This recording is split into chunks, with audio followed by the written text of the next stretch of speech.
We lower federal court judges always, our heart sinks when we see that the framers decided that there would be one U.S. Supreme Court and then some, quote, inferior courts as created by Congress. And the only thing I can say is inferior courts doesn't always mean inferior judges. But the way they set this up was you had to have this one national court that couldn't be changed. And they created federal trial level courts from the outset, 1789. Their jurisdiction, there weren't a lot of cases coming to the federal courts. There weren't a lot of cases in the U.S. Supreme Court. The U.S. Supreme Court was not seen as having a big portfolio or a consequential portfolio. And probably the same would have been perceived as true of the inferior courts. District courts were these circuit courts, which it's really not till much later in the 19th century that you create the federal courts of appeals that you have now. So you have 94 district courts. So those are the trial judges.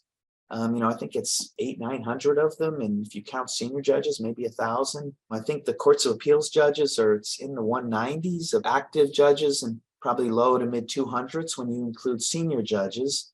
We're a busy court system. As a court of appeals judge, my court is based in Cincinnati, Ohio, on the Ohio River. It covers Michigan, Ohio, Kentucky, Tennessee. We have 7 sitting weeks a year. In a given week, we can hear a low of 16 cases to as many as 30 cases. Some argued, some handled on the briefs, depending on level of difficulty, depending on whether the lawyers want argument. We have a whole other docket, which includes a lot of people bringing claims from prison or cases in which they're pro se. In other words, they don't have a lawyer.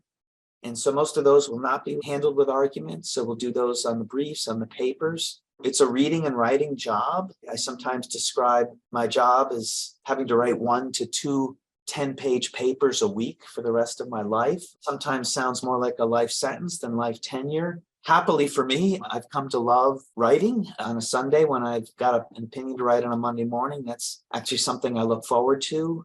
I think we also enjoy arguments. They're really helpful, particularly when you have good advocates who can sharpen the issues and show what the point of decision is.